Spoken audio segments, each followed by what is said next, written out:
Hello, friends, and welcome back to my channel. I am your host, Daffy Roth, and we're going to go ahead and continue our playthrough of Tell Me Why. I think we are in the final stretch here. I think we're almost done. So we'll see how far we get into this. In our last episode, we kind of did both Allison and Tyler did their own thing. Um, Allison confronted Sam about whether or not he was her father, and as I presumed, he's not. But she did kind of tell him to get his shit together, so she should have. Um, Tyler furthered his romance with Michael, talked some things out, kind of, you know, um, realized that, hey, yeah, he's probably pushing Allison a little bit too much, and maybe he needs to be a little bit more understanding. Um, And yeah, they're kind of a thing. Tyler made his move, so cool. And let's see here, what else is going on here? Now we're heading over to the barn slash garage to take a look at that loft and see what Marianne has up there. So without further ado, let's go ahead and jump into it.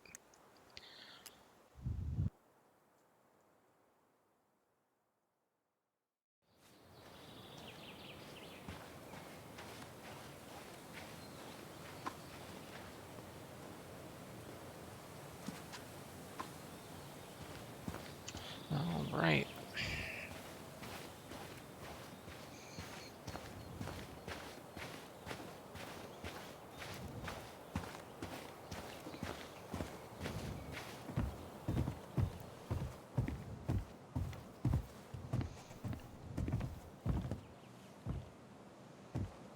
What do you think is up there? I don't know. I'm trying not to speculate. My brain was going to some real dark places.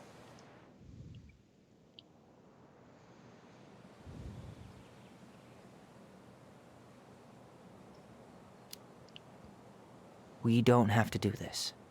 We might not like what we find. When has that ever stopped us? Fair enough. What do you think is up there? I don't know. I'm trying not to speculate. My brain was going to some real dark places. Don't worry. Whatever's up there, I'll protect you. We'll see how chivalrous you feel when you've got bats in that perfectly coiffed hair.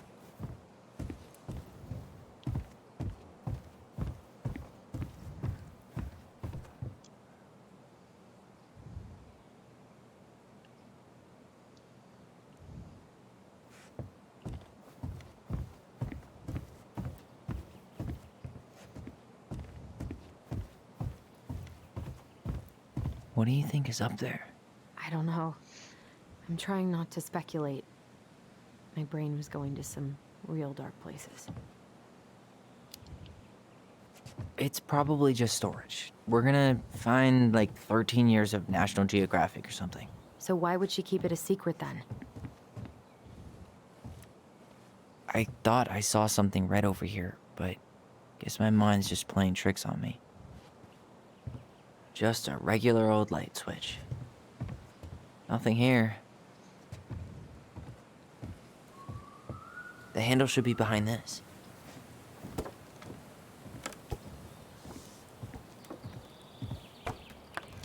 Oh, you know what? I didn't even see that. Ah, there it is. Didn't even know. Didn't even catch my attention. It's opening up. The secret keeper always did store all the best secrets in the clouds. Yep. Come on. Well, that's way too high to jump. You want to give me a leg up? I'm so not touching your nasty shoes. We'll find a ladder.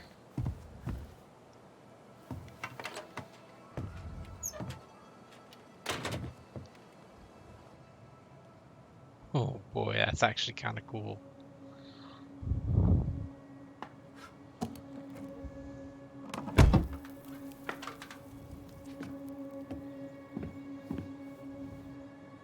Can you see anything? Tyler. Nope. Up here. Nada. can't see. It's all glowing in the dark.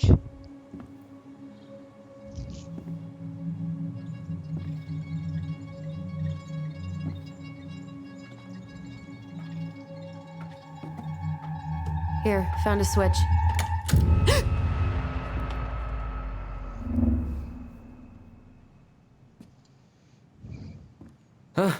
Holy shit. Well, that shaved a few years off my life.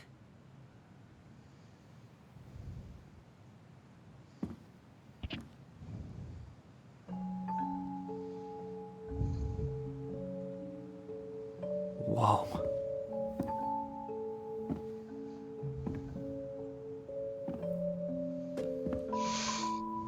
It's Beautiful. Her story. Well, this is one way of telling your life Look. story. She left us something.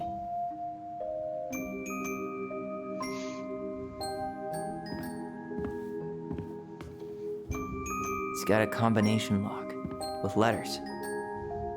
Do you think she hid the code somewhere in all this? Knowing Mary Ann, probably. Well, you want to do this? Yeah. Let's start here. I'm not gonna lie, I'm kind of excited. This is kind of cool.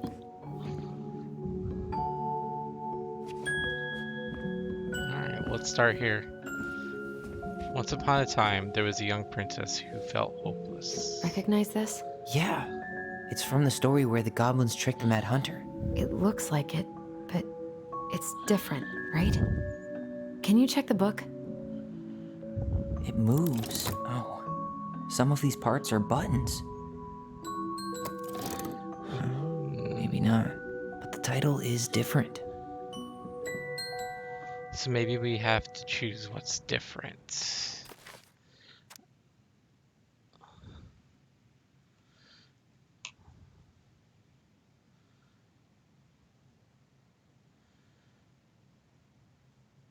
Let's see, shall we?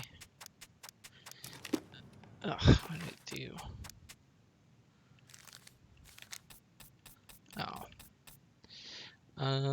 Goblins tricked the Well, Mad Hunter. here it is.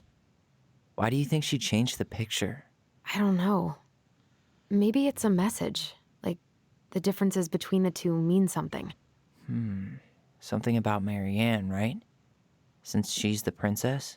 Yeah. Why don't we try to find them all and then see if it makes any sense? Okay, so we know the title's different. Okay, spot the differences. It's not the same title, so I guess that counts as a difference. The Mad Hunter still has two hands here. So this was either before the Gold Lady cut off his other one, or after he earned it back? Which either makes it before most of the stories or after. Yeah, at some point when she was running away from whatever the hell the Mad Hunter meant to Mary Ann. Let's see here.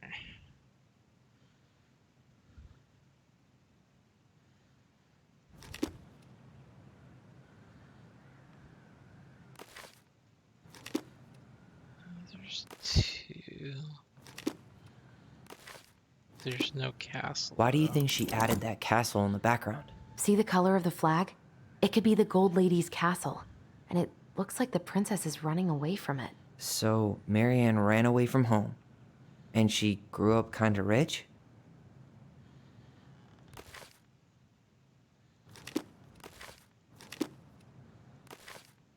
So,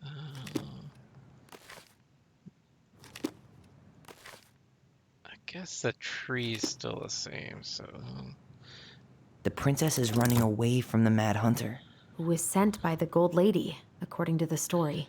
Do you think the Gold Lady could have been Mary Ann's mom? I mean, she always used to say she moved to the end of the world to get away from her family. Yeah, you're right. She ran away, just like the princess is here.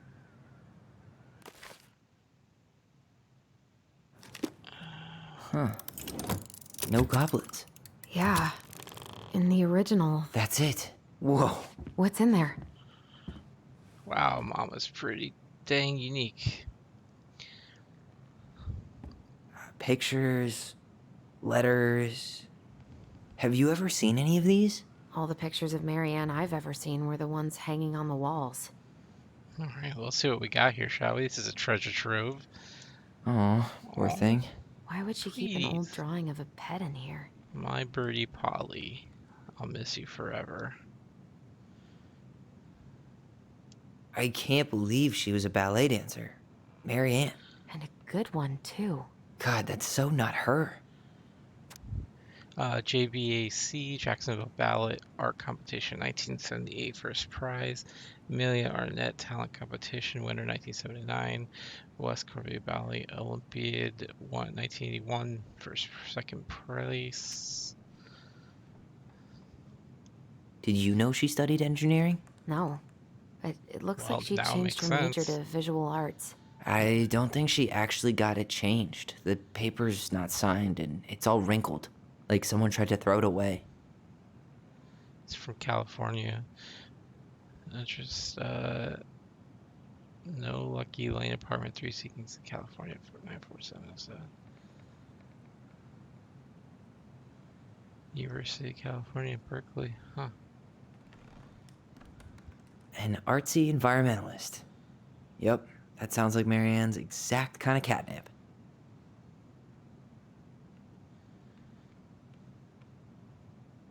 The Gold Lady. That was definitely her mom. So, did Marianne grow up kinda rich? Maybe. Would have been nice to have some of that. Wow, I don't think I've ever seen a picture of her that young. I think that's her mom in the background.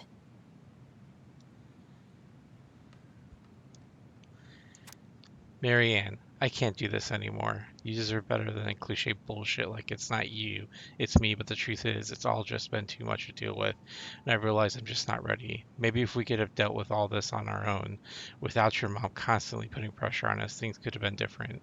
But the damage is done, and it's probably too late for that now. I'm so sorry. You're an amazing person, and you made me a better man. I hate myself for doing this, but I feel like we'll both be better off apart. There I go with cliches again. Please don't ever stop being who you are.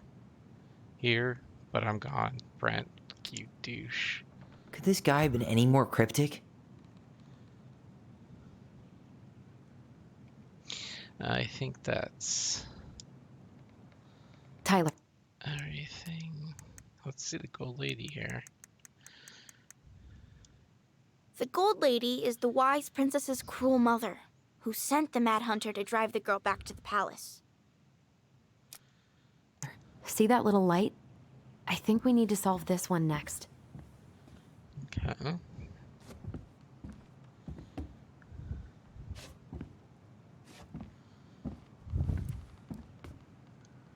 There's the Gold Lady again. She's all over the board. There was a figure of her in that stash by the Mad Hunter painting, right? Oh, yeah. So maybe all of this is related to what we found in there.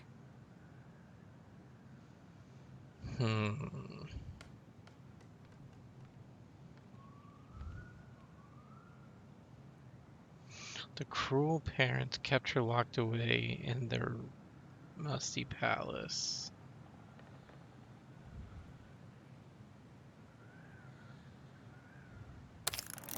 Hey, I can move the piece next to the Gold Lady.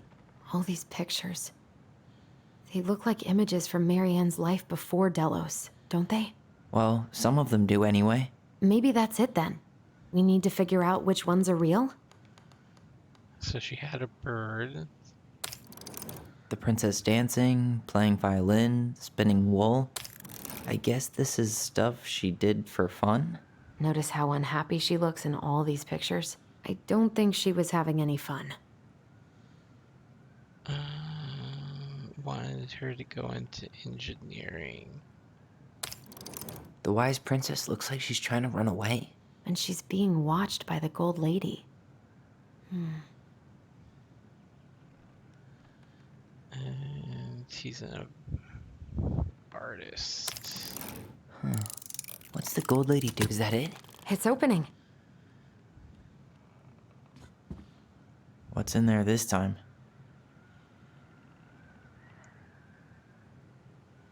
Looks like that's the house. Is that Carol? Yeah, and Sam. Look at him. He's so young and happy. Wow. She worked for a watchmaker in Juneau before she moved to Delos. No wonder she was so handy. T stands for time clock repair. 633 G. Benson Drive, Juneau, Alaska 99852. Mary Ann Ronan, 4460 Verdus Road, Juneau, Alaska 99852. Pay period begin with 7/6/1992 to 8/10/1992. Earning gross incomes $2,500. Deductions. Wow. Well, I guess that's about a month's worth of pay, but it's not bad. Here is. Wow. She worked for a watchmaker in... Oh, so that's how she found the house.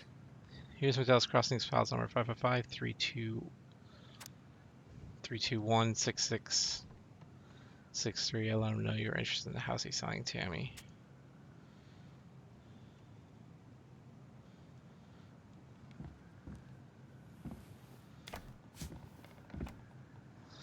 Sunbury Park, Kodiak Island. Salmonberry Park. Huh. Is that some kind of commune?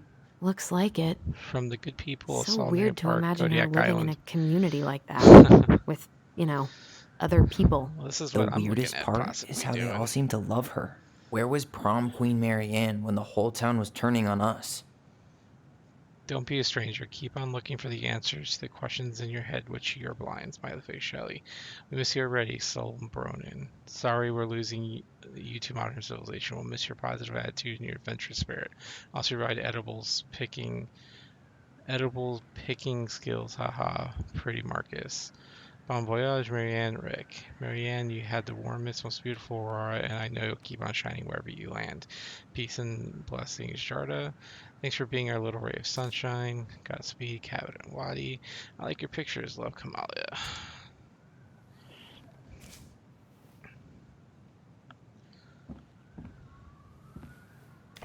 No, I didn't want that again.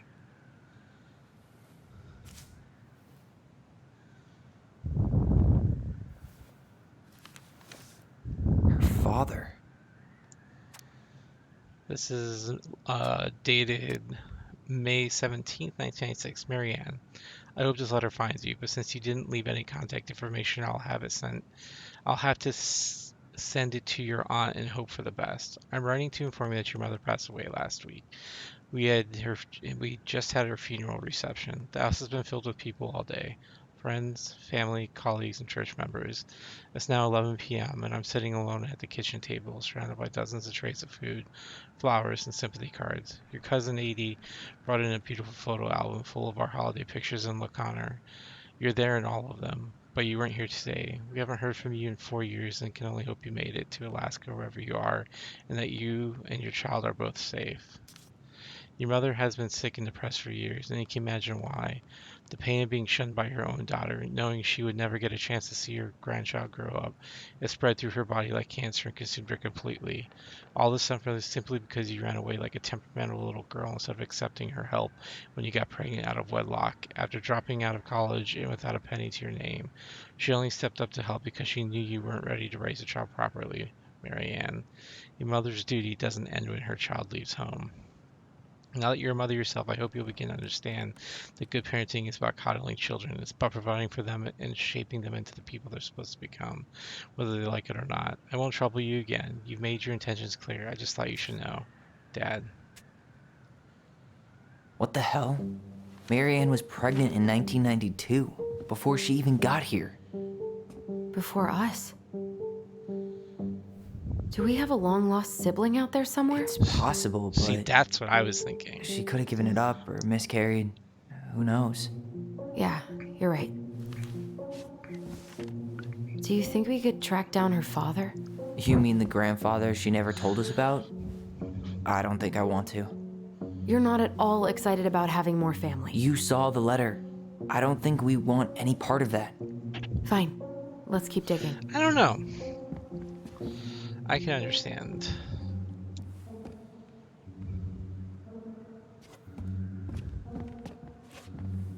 This just... Why are these pictures from the Book of Goblins here? I don't know.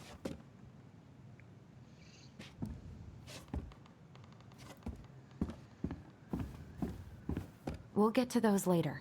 Let's finish this one, okay? What's this? Some sort of map?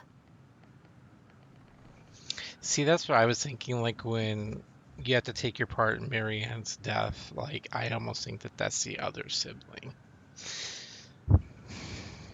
That's just my opinion, though. We'll see. One day she took her tiara and ran away to the forest.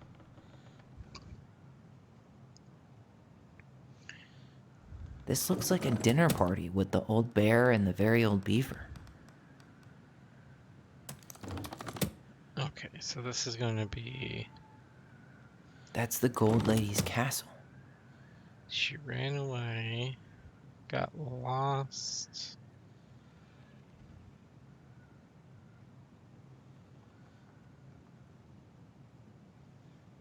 What's that plant thing on top? Oh, those are definitely salmonberry flowers. Hey, that degree in outdoor studies is paying off. And then...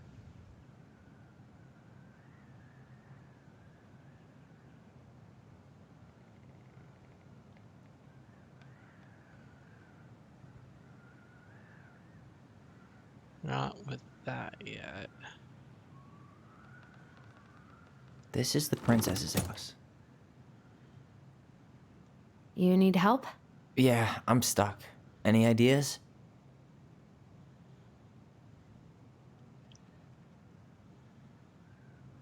What's the clock? The clock? A clock. What do you think this is about? She had that watchmaking job in Juneau, right? So that was probably right before she moved to Delos.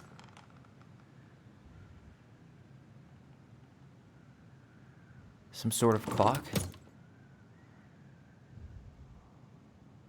This is the princess's house.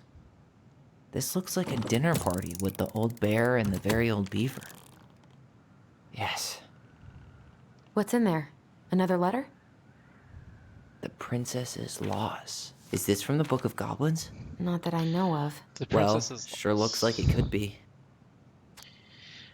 Once upon a time, in an ancient and deep forest, there lived a wise princess in a big wooden house. She had made it through the woods into that house with nothing left but the clothes on her back and a single item from her old life, a splendid tiara. She lost almost everything in her desperate flight from the Mad Hunter. The trees tore the rucksack from her back and shredded her dress and left a pattern of red welts on her skin.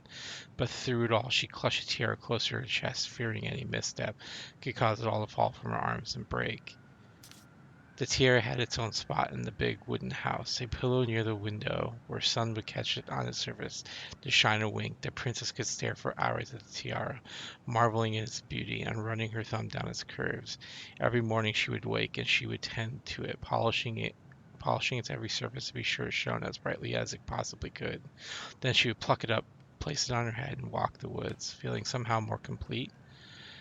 Because what, after all, was a princess without a crown? Every night she would place it upon its pillow, give it a quick kiss, and go to bed. On her way, she'd pause and glance back to be sure it was still there. She hated to be separated from it, but she knew it was safest on the pillow while she slept. Tara could be the kid. One night the princess woke to a raging storm. The wind howled against the walls, rattling the windows in their panes. Fearing a gust might burst open a window, blow the tiara to the ground, she plucked it from its pillow and brought it to bed with her. All through the night she held the tiara close, and in the morning she woke to find herself cradling it. The storm had passed and the princess relaxed. The day was the same as any others, though perhaps she though she perhaps gave the tiara an even more thorough cleaning, grateful as she was that nothing had gone wrong. That night she placed the tiara upon its pillow and gave it a quick kiss and went to bed, pausing on her way to be sure it was still there. In the morning she woke and sensed immediately that something was wrong. In the living room the tiara lay upon the ground, broken and dull and faded. Nothing else in the room had changed. The pillow was exactly where she had left it. The window was closed. There had been no storm, no wind, no sign that anything at all could have gone amiss. Only the broken tiara, mute upon the ground. She picked it up and held it in her arms with a guttural cry, but she but though she tried to fix and polish it, it was gone beyond repair with no shine left. The princess held the tiara throughout the day and through the next night, sitting in the same spot at the window where she used to polish it. When the sun rose, she looked outside, her gaze fixed on a sapling. She remembered how the sapling had survived the winter, clinging to life despite the frozen, unforgiving earth. Without a word, she went out and buried the tiara in the ground beneath the sapling, and as the final scoop of dirt fell, the tiara felt truly gone, and with it the final link to her old self. She could only go forward and find a new place for herself in this world, where she was no longer truly a princess in a tiara and a beautiful gown, but a wan woman alone in a deep and ancient wood.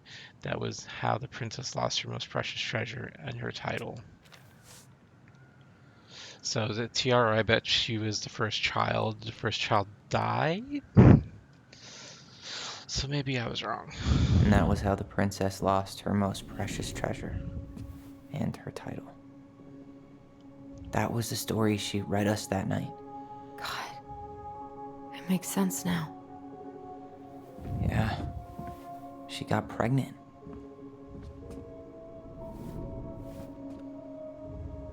And she ran away to start a new life.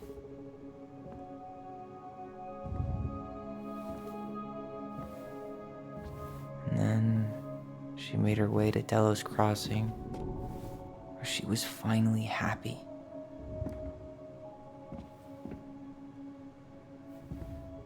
But then the baby died.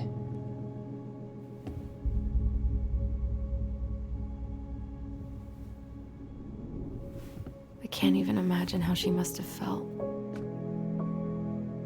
She left everything behind, built a whole new life for him. And then he was just gone. I guess having us helps her move on. But when it looked like we were going to be taken away, she snapped. She just couldn't lose any more children. It really wasn't anything we did. I don't know what I'm supposed to do with all this. I don't either, but all I wanted was to understand what happened to her. And now I do. Yeah. But we still haven't seen what's in that chest.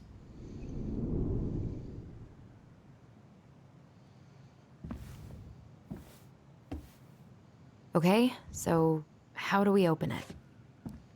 Why don't we solve this one first?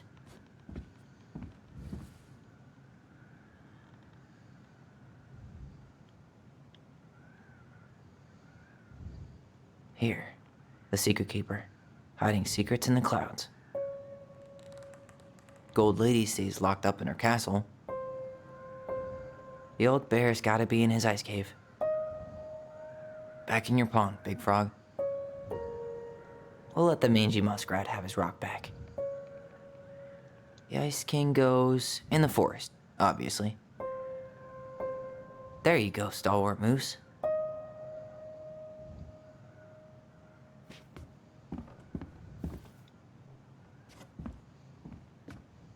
That's the pious pelican spot.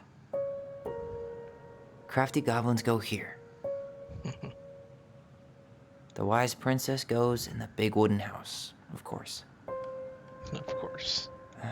The mad hunter, always on the princess's trail. The moon hag's gotta be imprisoned in her lake. The very old beaver definitely goes in her den. I don't know who the old hag is. I mean, obviously the very old beaver was Uncle Eddie's. So Uncle Eddie's mom. Don't know who the old hag is. Marianne, the kids, Tessa.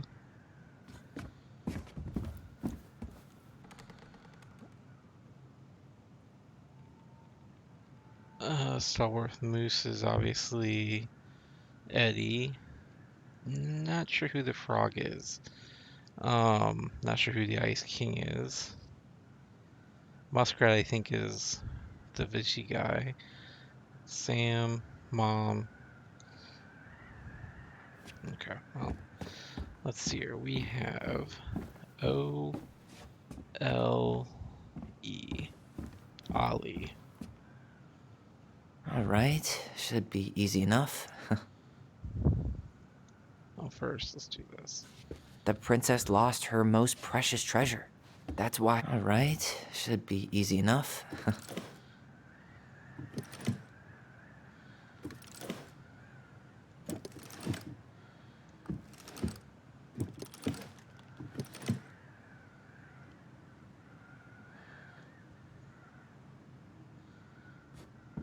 Blue. Oh. Red is L. Yellow is O. Orange is E. So wait. Red is L. Why don't we just break this open? There's a crowbar right downstairs. What? No. You don't want to try and figure out what all this means? I'm so done with her riddles. Oh, come on. She put a lot of work into this. She went to school for engineering. L, O, and E.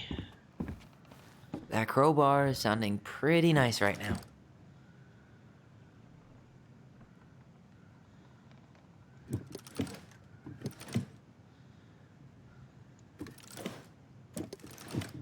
Leo.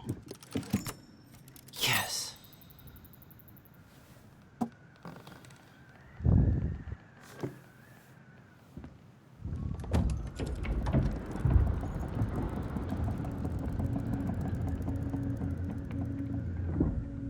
Whoa.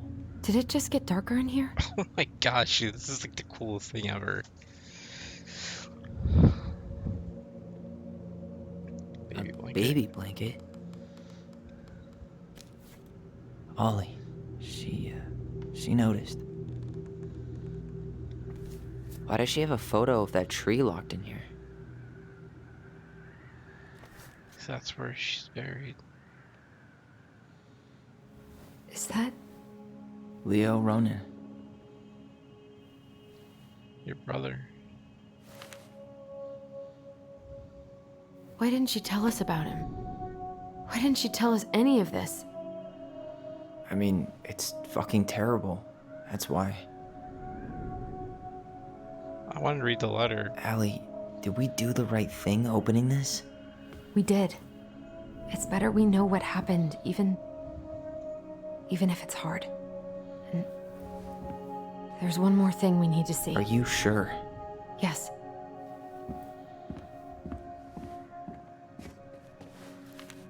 Come on, let's go to the dock. No, It's time to let's finish this. Not.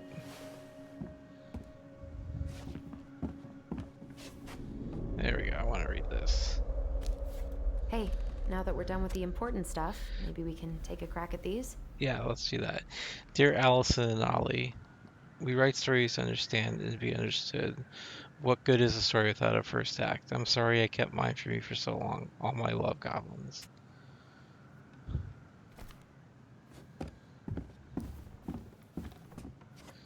The very old beaver's repair list.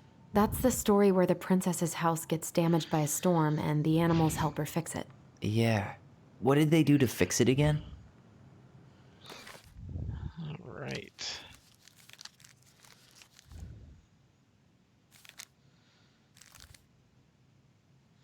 What will I do? Just then the old beaver came by to see Princess Finn. Stop nailing planks back into place. Stop, princess. Let me do that for you. I'd be happy to do it, said the princess, but if you want to help me, I can throw my body against it. I'm very large.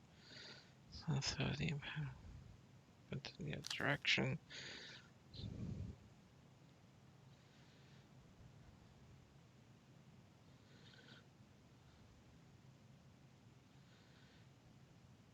Okay, why don't we just read this? Once upon a time, in an ancient and deep forest, there lived a wise princess in a big wooden house. One night, a particularly violent storm shook the house. It shook the shingles on the roof and planks in the walls. It even shook the beams on which the house stood, blowing the whole thing near to the ground. The princess hid in a closet, fearing the house would come down on her as she slept. In the morning, the house was still standing, but it was badly damaged. The storm had blown shingles off the roof and planks off the walls, and even bent a post with which the house stood. The first two things she could fix, but the last thing concerned her. What will I do? Despaired the wise princess, for though she knew many things, she did not know how to fix the big wooden house. Just then, the old bear came by to see if the princess had any trouble in the storm. When he found her nailing planks back into place, he said, "Stop, princess, let me do it for you." "I'm happy to do it," said the princess, "but if you want to help with the roof, you may." When the pair were done with the roof and the walls, they examined the bent support post. "I could throw my body against it," said the bear, "but I'm very large." He stretched up on his hind legs, being sure the princess could appreciate how very large he was, and charged straight at the post. He threw his body against it with an oppressive thud. The impact moved the post but too far, and it ended the bent in the other direction. The wise princess decided more precision was needed. She thought then of the very old beaver, who kept an excellent crafted dam. Perhaps she can help. She went looking for the very old beaver, and found the industrious animal hard at work, slapping down mud on part of her dam that had been blown apart in the storm. Most of the structure wasn't harmed because the beaver was very good at building things. The princess knew she had come to the right place. "Beaver," she said, "my house was damaged in the storm. Would you help me fix it?" "I believe I could do that, yes," said the very old beaver, and she paused at fixing her own den to follow the princess. The very old beaver examined the big wooden house and nodded. It will be an easy fix," she said, and set about running the post with loud slaps of her tail. When she was done, the wise princess stroked the beaver's head. "Thank you, beaver," she said. "The wind blew the shingles off the roof and the planks off the walls and even bent this post. Now, thanks to you, I still have a home." "Think nothing of it," said the very old beaver, who returned to work on her own den once again. That winter the very old bear grew ill. The very old beaver grew ill, very ill. She was not able to fix her den, nor to gather food. When the princess found out, she set about delivering meals to the beaver. She brought stews of corn and beans and baskets full of bark and twigs from the beaver's favored aspen. One day the wise princess of the beaver's den had begun to fall apart. She set about fixing it, and though she was not as talented as the very old beaver, they kept the creature warm and dry. "Thank you," said the very old beaver. "Of course," said the princess. "You helped me when the storm blew my house near to the ground. Thanks to you, I still have a home, and I am happy to do the same." The princess continued to nurse the old beaver until the day she came to the dam, and the forest was still. No birds sang, no branches rustled, no small things skittered within the underbrush. "Oh," said the princess, staring sadly at the dam, for she knew the old beaver had passed on. "Goodbye, my friend." All right. So we had the roof. She fixed the roof shingles. She fixed the planks that were blown off the walls. And the support. She slapped the post with her. All right. Damn. That must have been rough on Eddie. Yeah, he doesn't really like to talk about her. Dear Mary Ann, you cover your ears every time I try to have this conversation with you, so I thought I'd have a better chance doing this in a letter. I know you don't like saying goodbye, so I'll keep my melancholic rambling short and sweet. I want to thank you with all my heart for taking care of me these past few months. I can't even imagine how exhausting it must have been for you to look after a sick old lady when you also have two small children at home. I know you want me to keep fighting this disease and hoping for recovery, but it's always been a great strength of mine to know when the time is to let go and the time has come. I'd ask you for one last favor. Please take care of Eddie after I'm gone. My poor boy puts on a brave front ever since his father died, but I know he's in pain. I'd be so much more at peace knowing he still has family. Maybe he could teach the kids how to fish. He loves spending time with them. Thank you for the warmth and the peace you brought to my life. Give the kids a kiss for me, would you? Carol.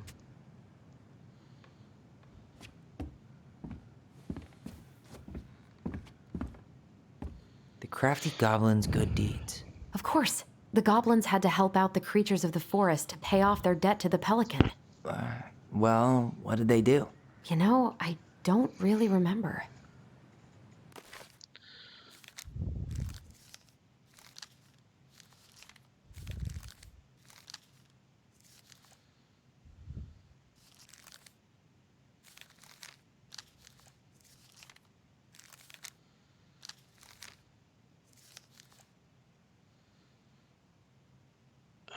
Was this it?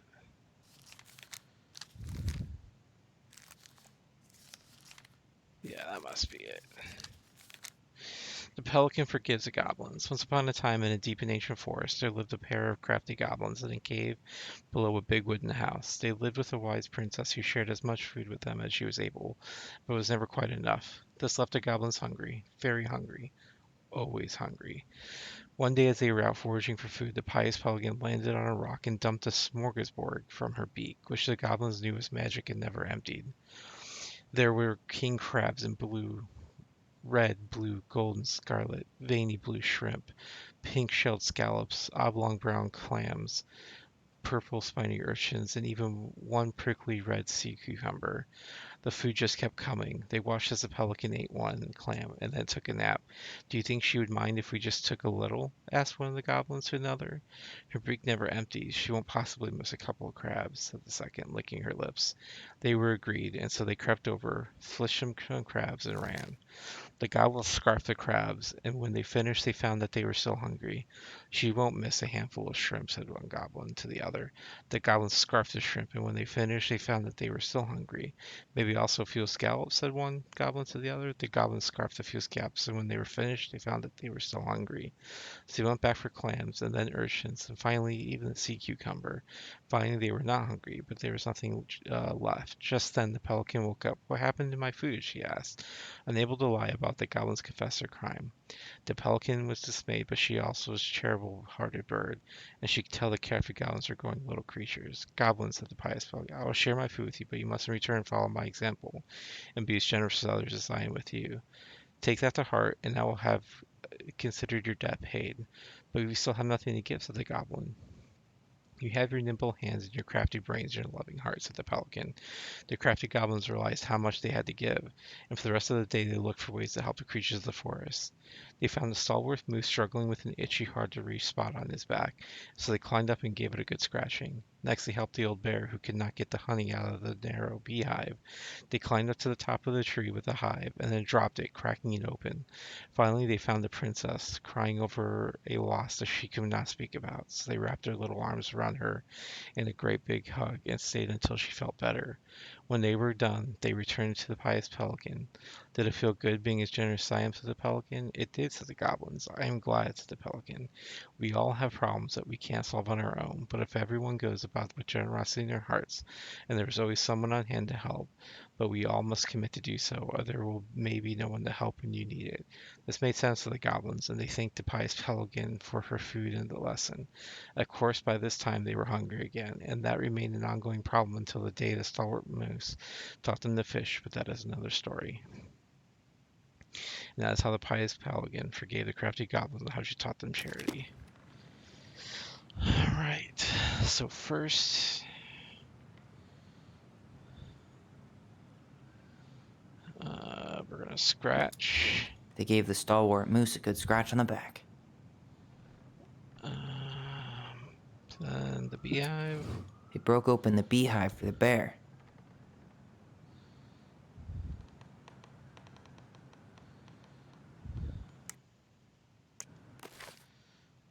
So the old bear, they could not decline the tower. Finally, they found the princess. Okay, so it's just a princess. They hugged the princess when she was crying. Nailed it. Our lives would have been so different if their friendship hadn't gone to shit. The Pelican Crossing is a specialty gift boutique located near the O'Shea Glacier, catering at Glashanu Channel tourists as well as those crossing locals. We specialize in an assortment of high-quality products from home accessories, handmade souvenirs to personalized apparel and locally made art. The Pelican Crossing will be the first store to act as a relay between the buzzing arts and crafts scene and customers. In addition to a wide array of novelty handcrafted products, the consumer will enjoy friendly and knowledgeable consumer service with Vasici store co-owner Tessa Vasici and up-and-coming artist Marianne Rohan. The business plan is prepared and obtain financing amount of $20,000 to purchase inventory and help cover expenses of the first year of operations. In year one, the Pelican Crossing plans to break even. In year two, we plan to generate a moderate profit. Working on the executive summary part of our business plan. What do you think, Tessa? So basically, they were going to go into business together. The old bear's gifts for the princess. I'm totally blanking on that story. What did he give her again? Why don't we open up the book and check? I think that's all the way at the beginning. Bear's big paws.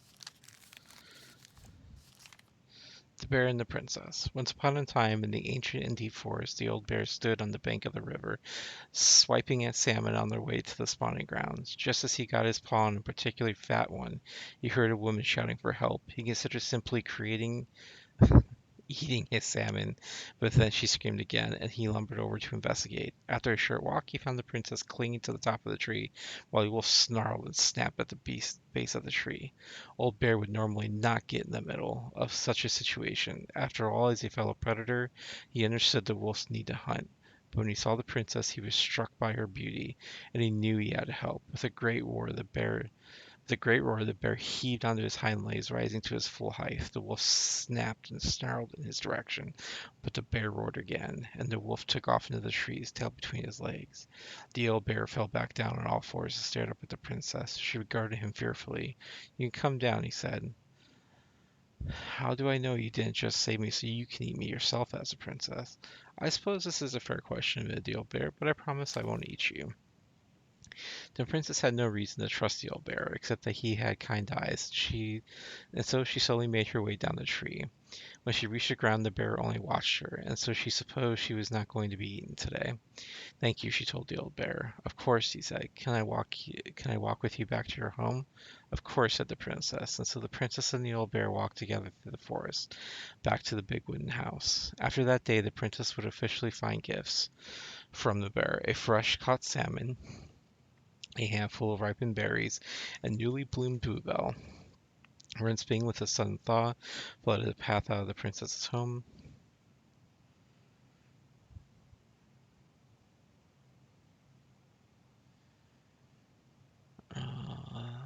The old bear was there, and she rode his back across the river. The old bear began to think that the princess should be his mate.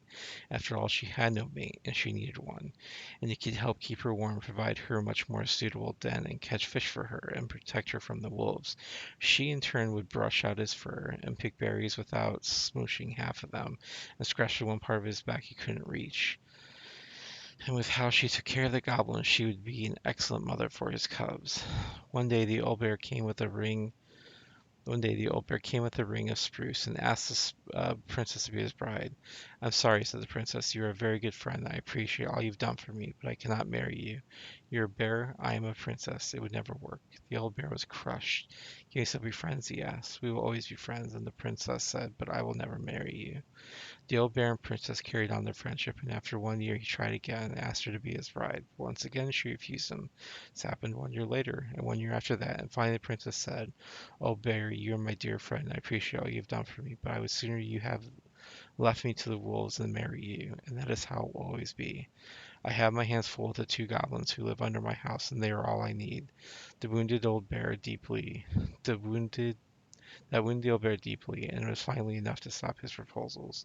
They remained friends, and he continued to give her gifts of fresh salmon and ripe berries and newly bloomed bluebells. But the old bear never asked the princess to be his bride, much as he might have wanted. So first,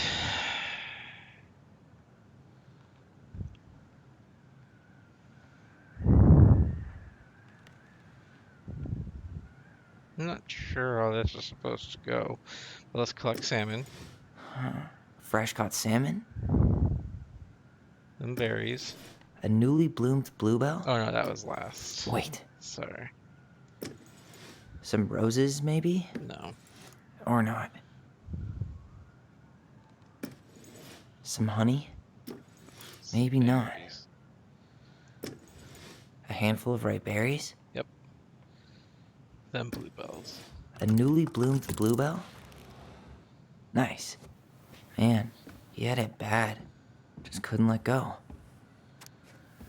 "Sorry for the note under the door like a prison inmate. You okay? I stopped by and rang in a couple times this week, but you didn't answer. I could see the light in the hayloft, so I figured you were in, but didn't want to talk. I hope I didn't ruin everything. I know I probably came I probably came on kind of strong, but the thing is, I don't know how to talk to a woman like you. You're strong and kind, and you know so much. It's hard for me to know how to keep up. I guess all that I guess all that went to my head, but I want you to know I got the message and I'm going to get out of your hair now. And there doesn't need to be any bad feelings. We can pass in the street and say hello or not. It's okay. P.S. I noticed your car was leaking, so I put some sealant in there. You might need to take it to a shop though. Let me know if you want me to come with you because sometimes these guys can try to rip you off. If not, no big deal. Sam. Oh, man, I'm with Sam on that one. The crafty goblin's loot. That's from The Princess and the Two Thieves. I drew the original. And I distinctly remember drawing that cake, which is arguably the best part of that illustration. All right, Picasso. And you probably remember what the goblins stole in that story, huh? Yep, they stole flour. I know that.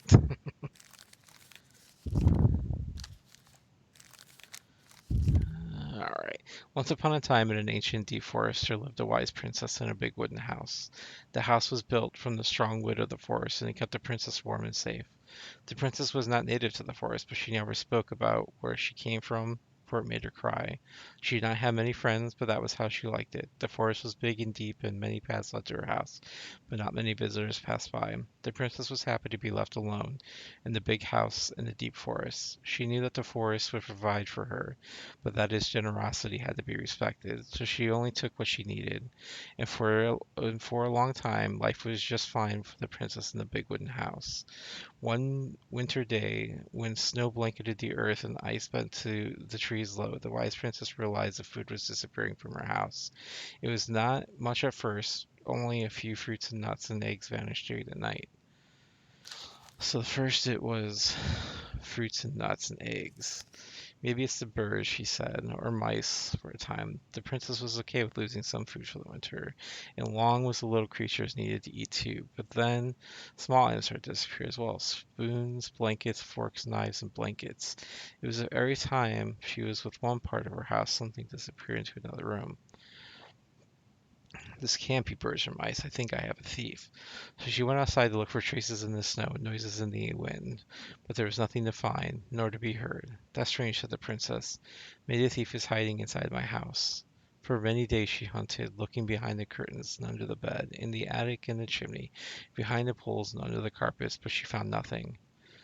And as she searched, food kept on disappearing night after night. I will make a cake, found the princess, a big cake with every egg and fruit and nut I still have, so that I only have one thing to keep my eye on.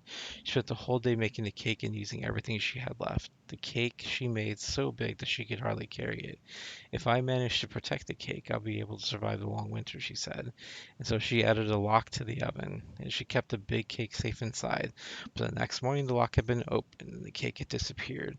At first the princess cried because the cake was the last of her food until the snow melted, but then she noticed two trails of tiny feet in the spilled flour, and she followed the tracks to a hidden hatch in the floorboards. This is how the princess realized the two tiny thieves were living under the wooden house right below her feet.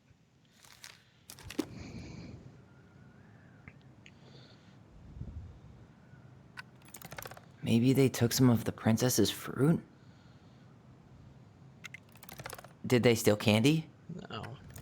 Wait. I'm pretty sure they stole some eggs.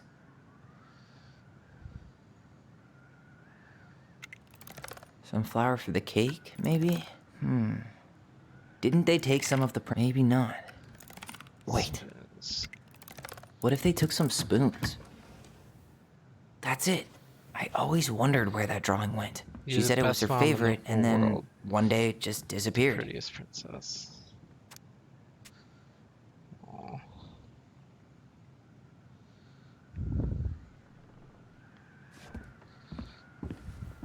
Well, there wasn't a whole lot there. That was pretty cool, though. I mean, this is pretty amazing. Just gonna put that out there. She put her degree to work. You really want to go? You sure we've seen everything? I guess we could stay a little longer if you think there's more to find. I don't think there is, though. I think we have found everything. Yeah, that's everything. You really want to go? You sure we've seen everything? Yeah, let's go. Either way, I'm ready for this to be over. Me too.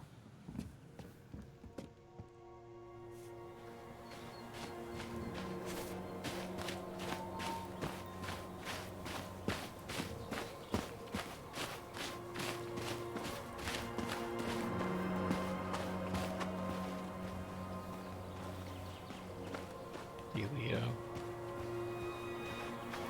This is the spot. I can't believe he's been down there this whole time. We played Compass and North Star here. I wish she would have just told us.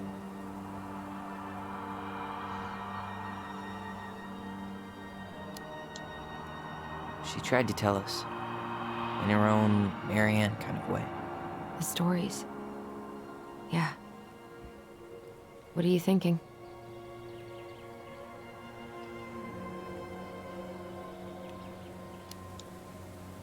That we just found out we have a brother, and at the same time that we'll never get to meet him. It's a lot to process. Poor Marianne. Come on. Let's keep going.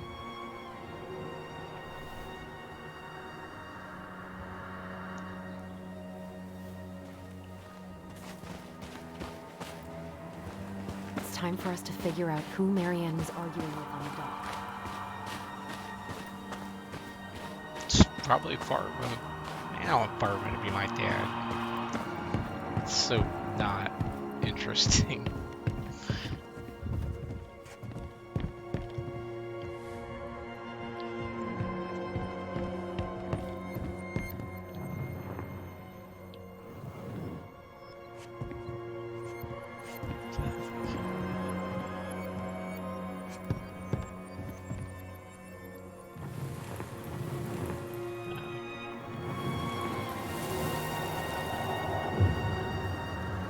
Come on, with our powers combined, we can do it.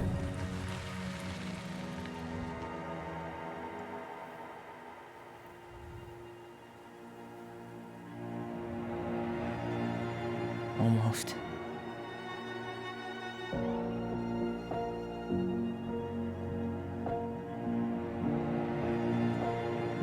No, I did not see that coming. Tom? Tom Vecchi is our father? Of course. It had to be him. Tessa knew, didn't she? Yeah, she must have. It's what she didn't want to tell us. God, Marianne and Tom? I know. Ugh. What should we do now? Yeah, call him out here and make him tell us what was going on. And if he won't? We know his secret. He will. Tom? It's Allison. We need to talk. We know it was you.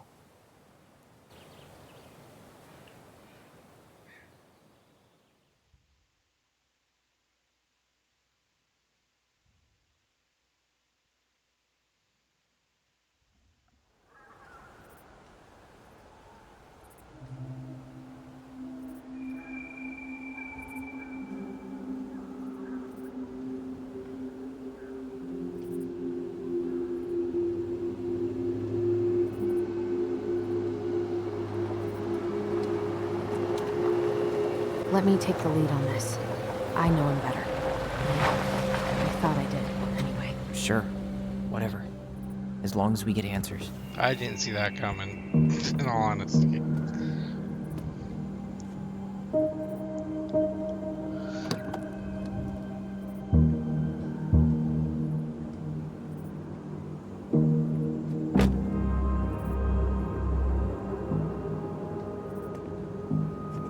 I thought for sure it was going to be Farva.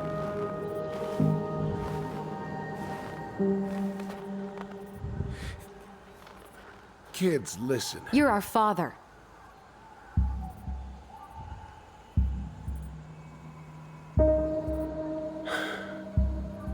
Yes.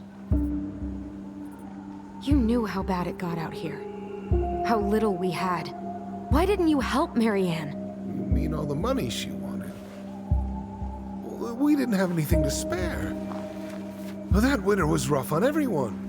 You would have starved out here if not for all the free food we gave you. Oh, God Don't act like forbid. you had anything to do with that. That was all Tessa. That's a cruel presumption, young man. Maybe it was Tessa's idea initially, but I supported it. And your mother was happy to live off our handouts.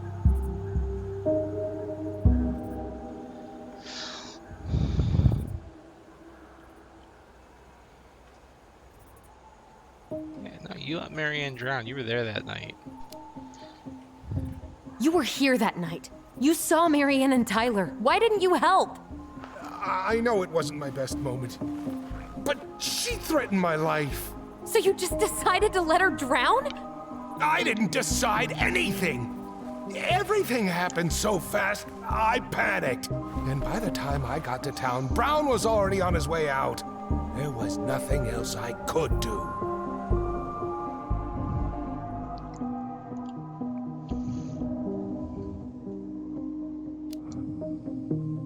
Hey, you hearing me? Yep, sorry. I'm trying really hard to keep myself from punching him in the face. Yes. Does he really expect us to believe there wasn't anything else he could have done that night? Bullshit. I don't know, Ellie. I'd rather not think about it.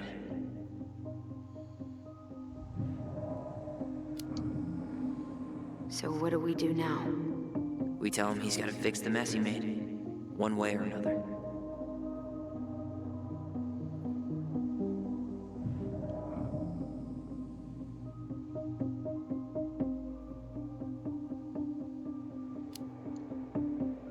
You were here that night. You saw Marianne and Tyler. Why didn't you help?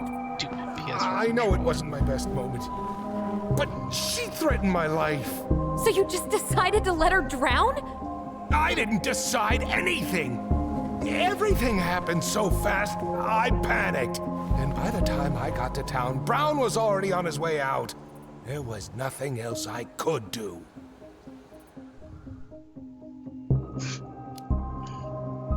You tried to burn down our barn and knocked Tyler unconscious. I never meant to hurt anybody. You weren't supposed to be home. Doesn't excuse the fact that you didn't even stop to help. What do you want me to say? I panicked. I was terrified that this whole thing was going to blow up in my face. I had to do something.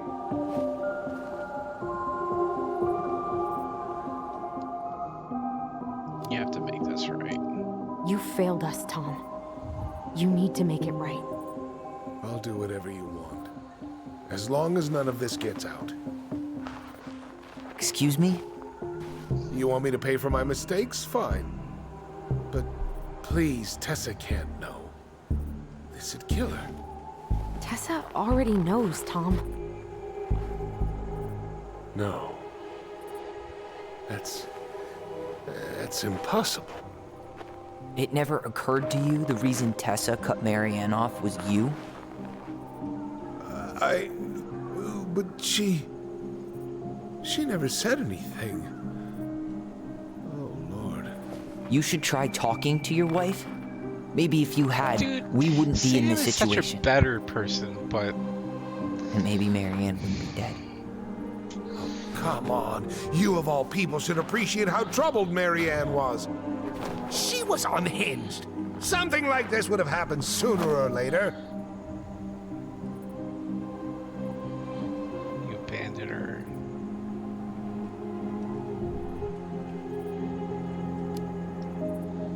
And you just couldn't risk being there when it happened. Even though it meant leaving her to raise kids out here all by herself. None of this would have happened if you'd manned the fuck up! I didn't have a Get choice. him.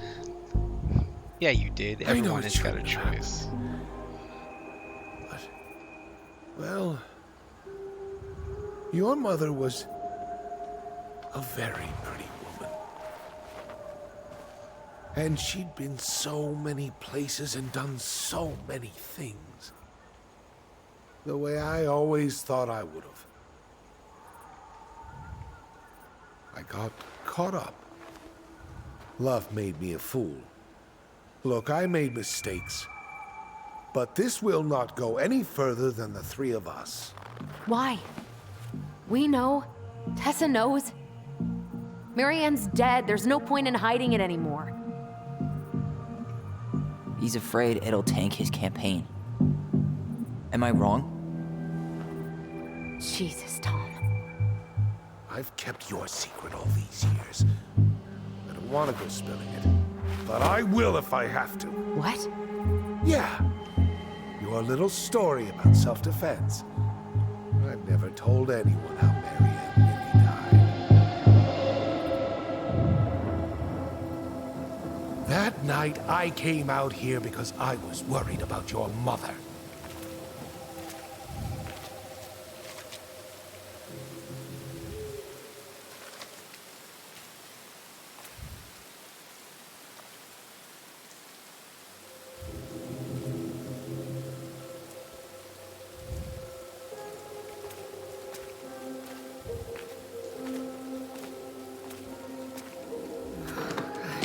Why did they do it? They made me do it. They made me do it. Why did they do it? This is his fault. This is his fault.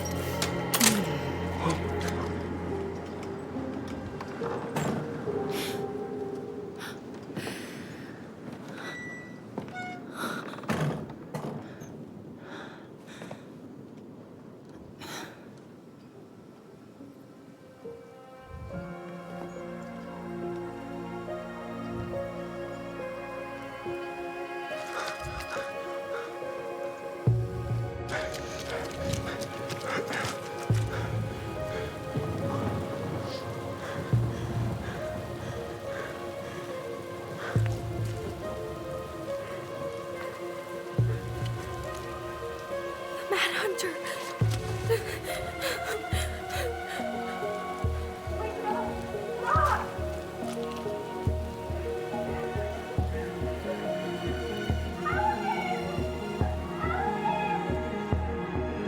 See, I thought he mind called her.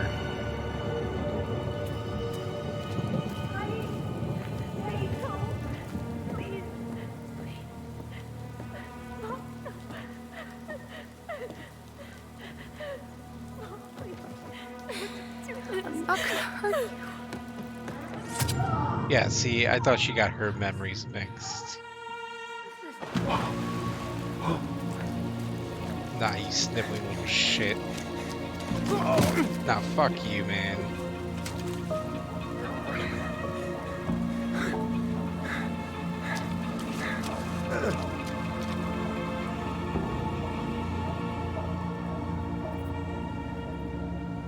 We already told Uncle Eddie, so haha.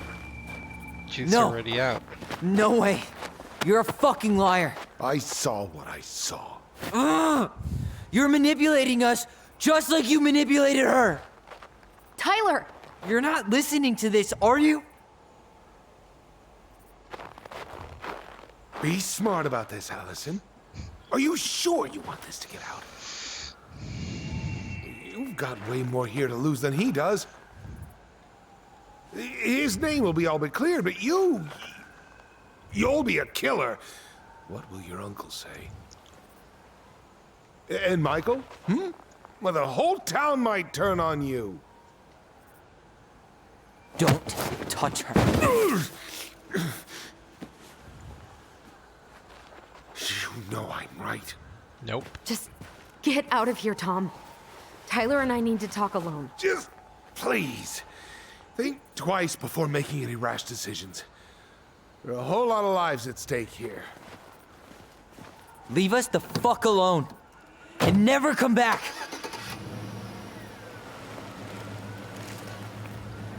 Can't remember if we told Michael or not.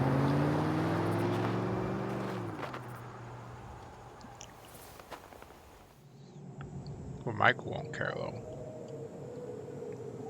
Oh, we already told Eddie, so Eddie already knows.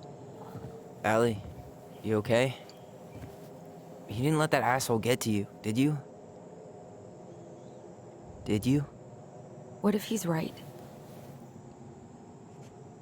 I've been having all these nightmares about that night, and they were a lot like how Tom said. And now, when I try to remember, that's all I can see. He's trying to mess with your head, and you're letting it work. No, it's more than that. Ever since we started digging, I haven't been able to shake this feeling like something's off. Something's off because he put this in your head. Don't let him get away with it. He might not be lying. We keep getting things mixed up. We remember totally different versions of the past. Those are just details. This isn't that. She was going to kill me. I'm not so sure anymore, Tyler. You really believe that, Tyler? Seriously.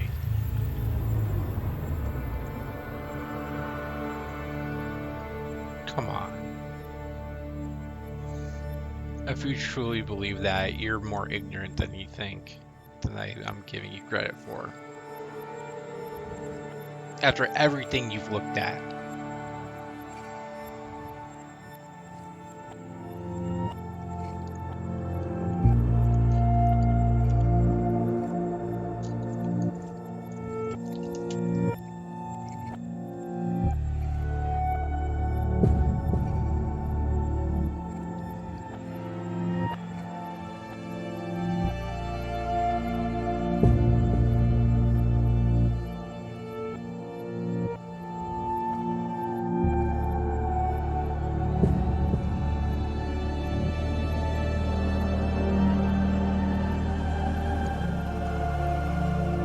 The "I'll kill you" was the memory from when she was talking to Tom or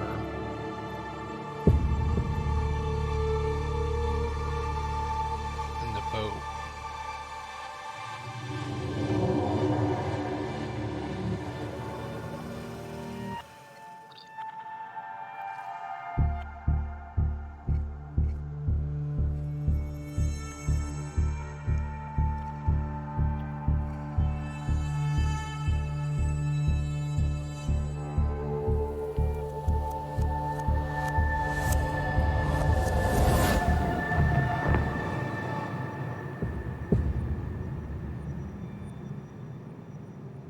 She had a gun pointed at me. She chased me. She said she was going to kill me.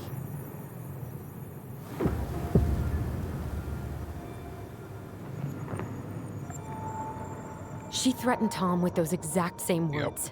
With the same gun, on the same pier. The thing you said to Eddie the other day got thrown back at me. Don't you think it's possible that happened here too? I guess it's possible. Fuck. I don't know. Tyler, come on. And Don't we're be never gonna know dense. the truth, are we? Because the second you walk away from something, that's it. Yeah. I guess at this point, you just have to decide what you believe. Me? Yeah. You need to start dealing, Allie. And that means coming to terms with whatever version of the past feels the most true to you. No more running. Whatever you choose, you gotta live with it, okay?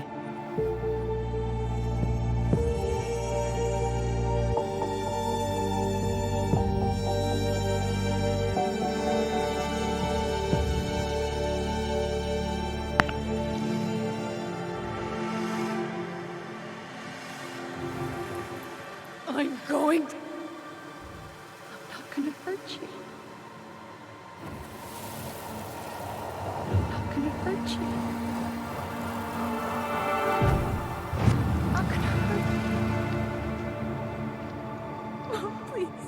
No, don't do this. Allison, this isn't what.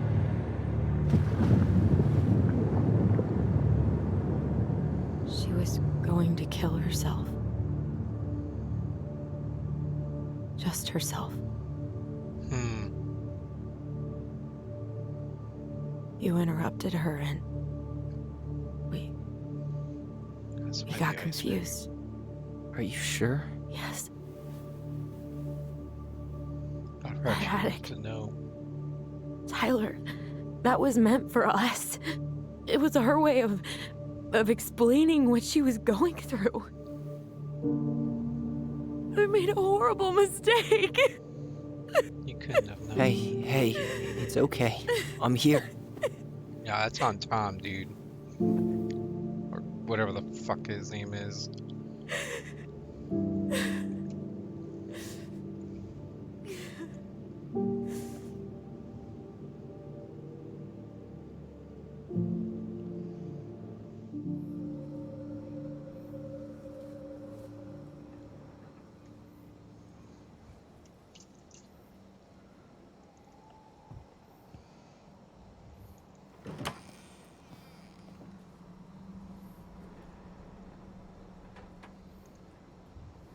Hey, peep what I just found downstairs.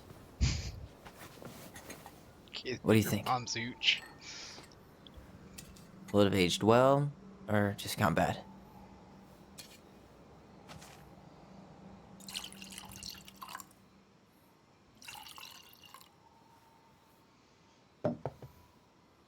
Where are you at right now?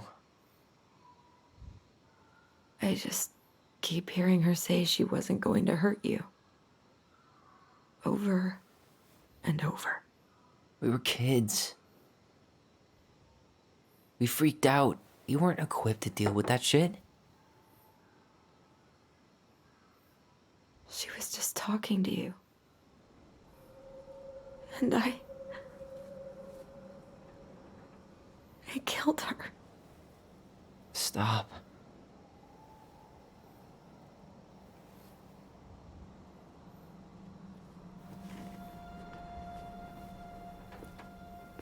I don't want to use our voice again. Ever. What? Seriously? I don't know.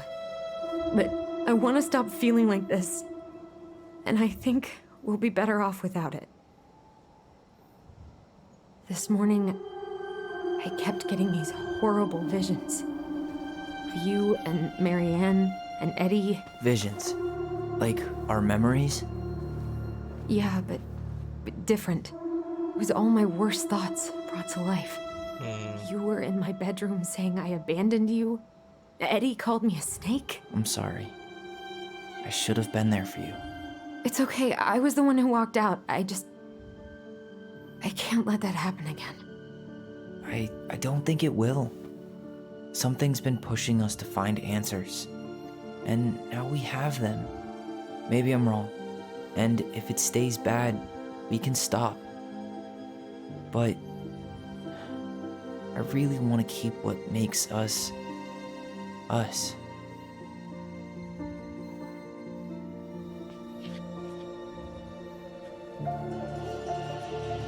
I agree.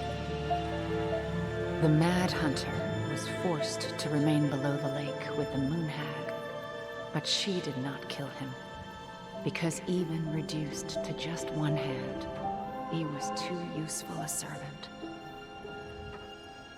Lo, he plotted What do the you day think? he would emerge, Brothers and to sisters? once again hunt the wise princess and earn back his left hand.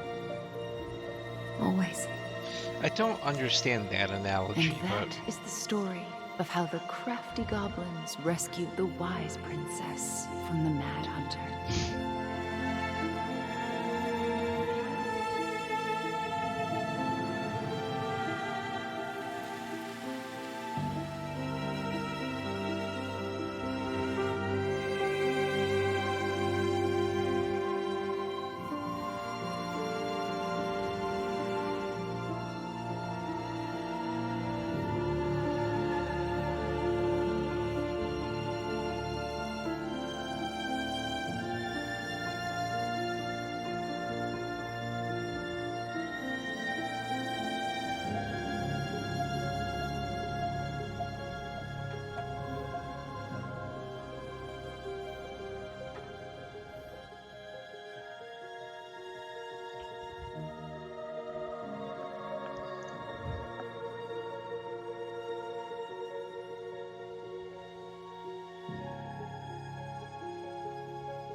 Ooh, 6 months later.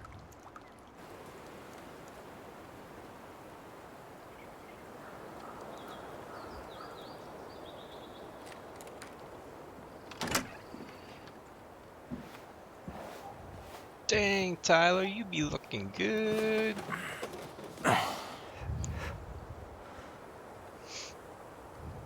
Actually, I think he looks better with the haircut. I don't know. Maybe not. One last look. I'm good to go.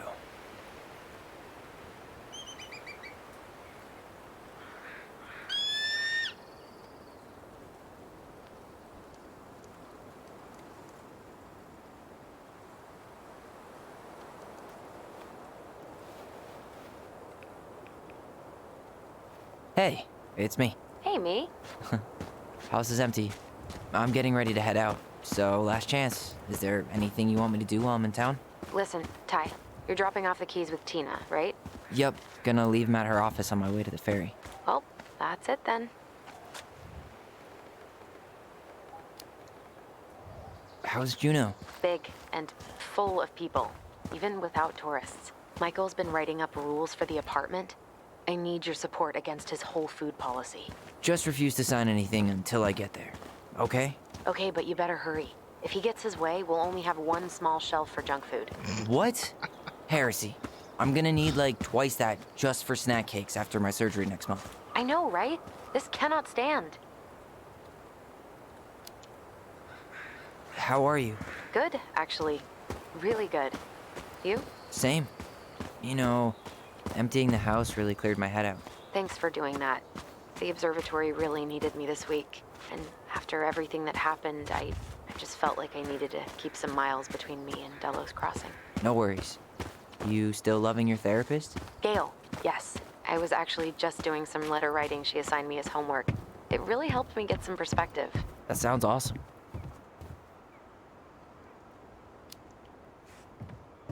Did you see the article I sent you about Tom losing the election? Ah, yes. I saw your message right before derby practice, so I didn't have time to read it. But I did cackle at the headline. Did you picture Tom's face whenever you went in for a block? No, but that is a great idea. Anyways, I'm glad Tessa finally left his ass. Karma is a bitch. Did you see the article I sent you about Tom losing the election? Ah, yes. I saw your message right before derby practice, so I didn't have time to read it. But I did cackle at the headline. Did you picture Tom's face whenever you went in for a block? No, but that is a great idea. Anyways, I'm glad Tessa finally left his ass. Karma is a bitch. Okay, I'm gonna hang up now. See you tonight. Okay, I'm gonna take one last walk through the house and then head to the ferry. Drive safe. Pretty sure that's the only way possible in the old Allison mobile. Love you, Tyler. Tylor. Love you. I hope the next goblin family bakes a lot of sand pies in this. Amen to that. Guess you guys moved on too.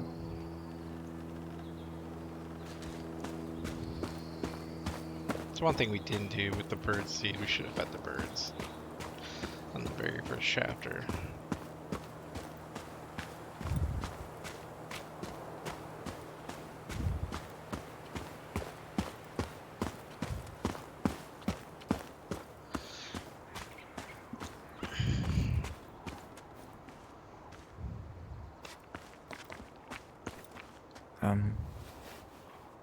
I'm sorry we're leaving you alone out here.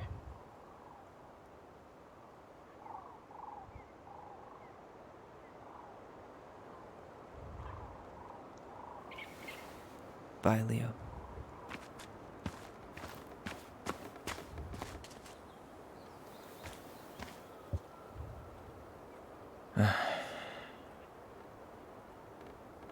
Everything okay, Ty? Actually, yeah. Everything really is.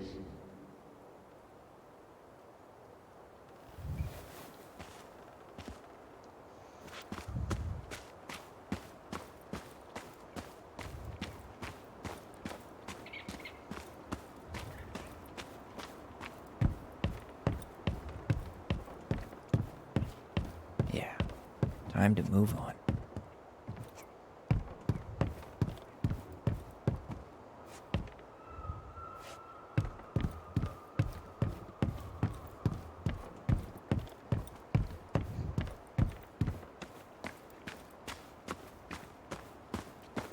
Yeah. Hmm.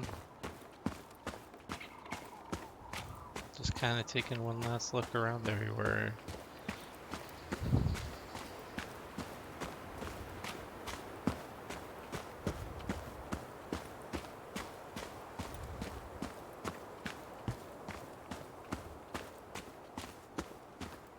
Goblins out. Goblins out.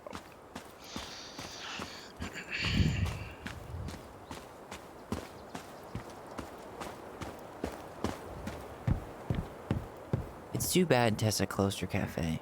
That other place just doesn't quite hit the spot. Oh, she closed the cafe. I should have probably run these by his place. Or just dropped them off at Bernie's. Oh, we don't get to see Tom's resolution. Dude, that kind of sucks, honestly. I'm really hoping that he did get better. Sucks to suck, Thomas Anthony Fecky. VD Losty by Amy Chung, Dulles Crossing, Alaska. Thomas Fishy loses mayoral election against current Mayor Leslie Scow. Mayor Leslie Scow declared victory in her bid for re-election over controversial challenger Thomas Fishy with almost 68% of the vote. Scow's triumph was the widest margin of victory in Dulles Crossing history. Her rival, local business owner Vichy, sparked much debate in the community over his gun control policies, but Gao's success has been mainly attributed to her willingness to reach across party lines. Many communities say her re-election came as no surprise. According to sources close to the city council, Gao invited Vichy to join her mayoral cabinet, but Vichy declined to comment on the election results, except to say that he plans to focus on his family and other business pursuits. Some of the community were baffled by his comments, given the recent shuttering of Vichy's business, the highly popular Tessa's Cafe, managed by his wife Tessa Vichy. In a separate statement, Ms. Vichy pronounced she was ending her thriving business to focus on personal and spiritual matters.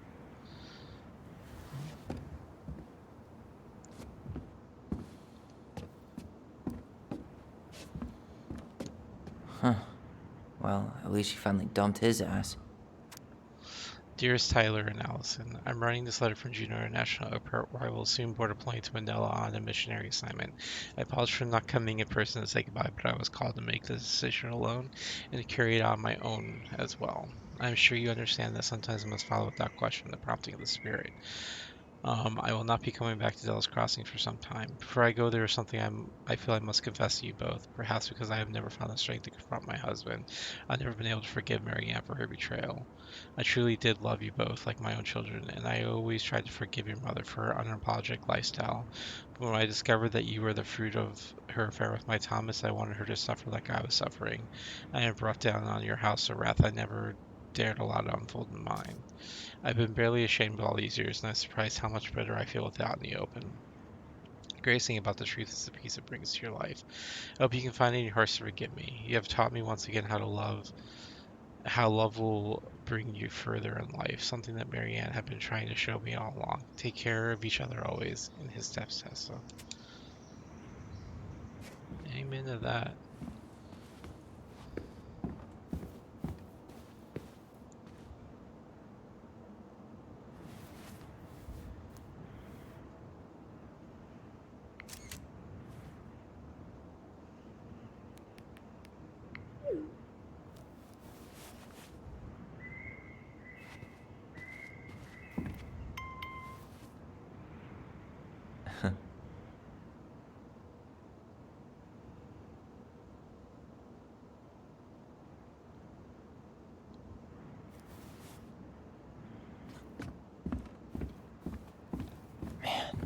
Seeing it empty is so weird, but at least it's the last time we'll ever have to.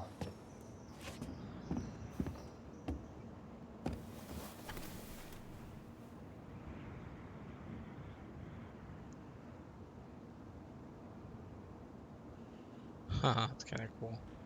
I'm just gonna leave it on the floor now. kind of crazy how big it looks now, with it being empty. Chattington app. Michael must be relieved to finally be done in that place. Tyler, no doubt. If traffic's too bad, shoot back to our place around 4 p.m.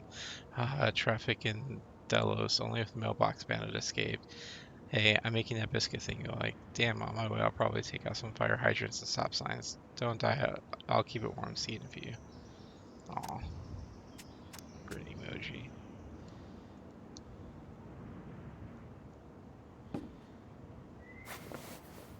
I guess he just put the laptop in his pocket? Okay.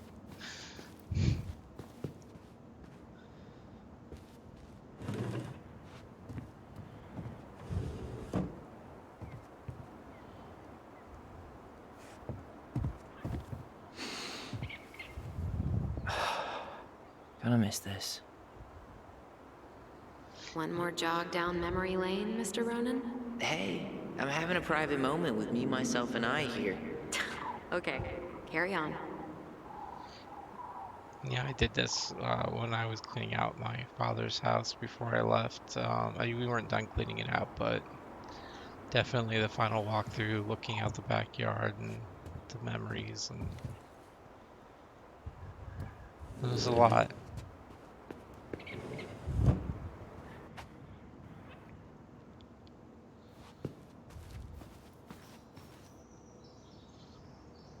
I did escape. That's funny. Spider's man puts mail pearl once again. Stupid raccoons.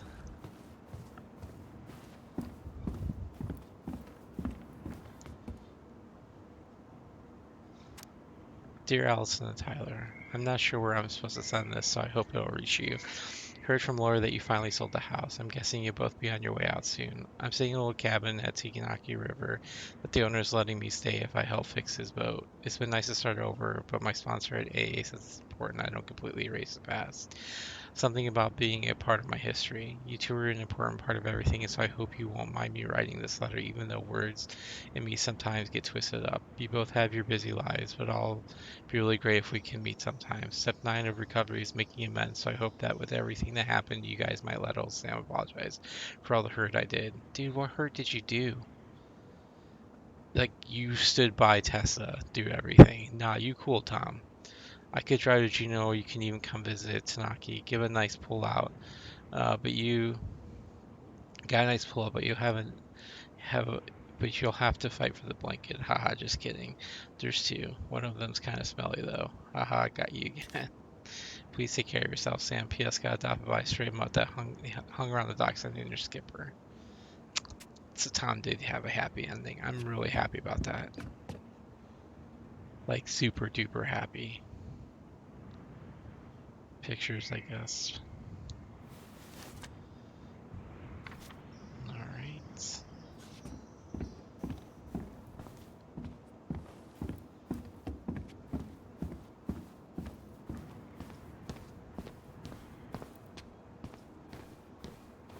Check the bathroom. Nothing in here. Oh, what's this? What's this? What's this? Juneau University. Join us. Apply now. Oh, that's where Allison must be at. Is there anything in here? Does not look like it. So up the stairs we go.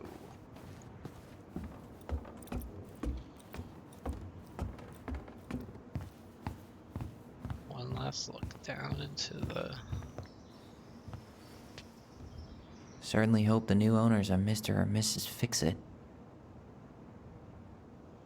It's a pretty nice place, dude.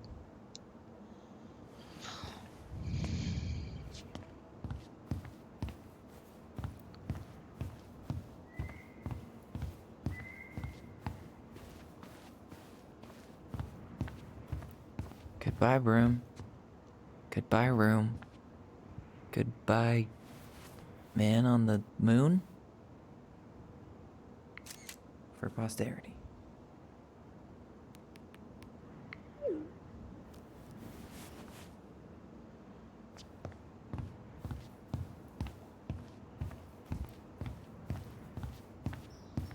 some light light switches in some weird places.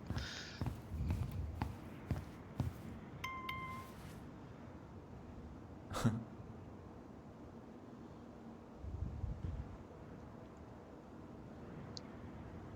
right, well, I mean, I want to move to Alaska, and if I can have a place like this, I'd be happy.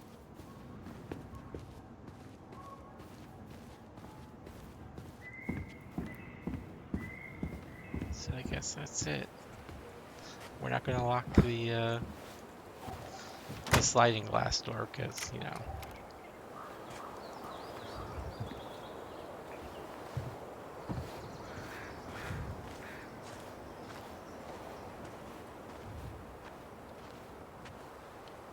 Well, this is goodbye for real, I guess.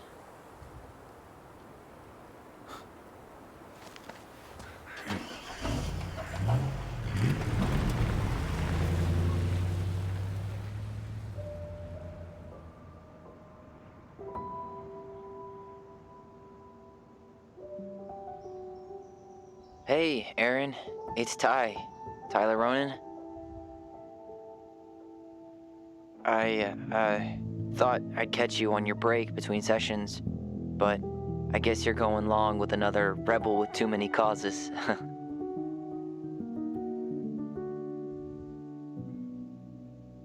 I I know I haven't reached out since I left Fireweight, but I just wanted to say, well, you were right about grief. About it going in circles. This morning, I was out on the porch staring at the fog, and my mother, she just tumbled right out of me. But it was okay. It actually felt good to remember.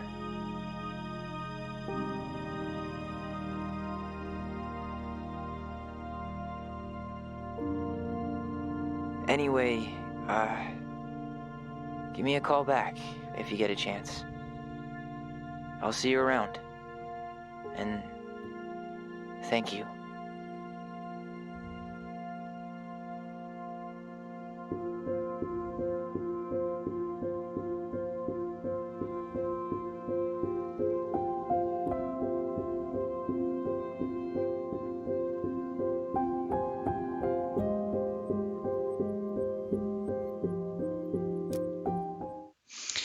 So let's go through the consequences and then I'll wrap this up here. It says, so Alice was grateful they completed Marianne's puzzle. Yeah, I was gonna say, like, who didn't want to do that? That was fun. Allison was influenced by Tom's testimony. Yeah, I would believe Tom's testimony over the twins' memory. Oh, I wasn't even given a choice for that. I'd usually that Allison accept responsibility for the murder. Yeah. Sam lost his temper on Allison. Now I confronted him. I could have said sorry, but I think confrontation was better in that aspect. Michael felt close to Tyler. Yeah, of course. Although it seems you know, this is the only one that we didn't. But having dealt with someone really close to me, like sometimes you just need to um,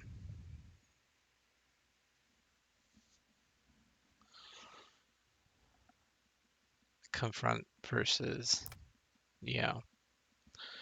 Anyways, so um, so yeah, that brings this game to an end.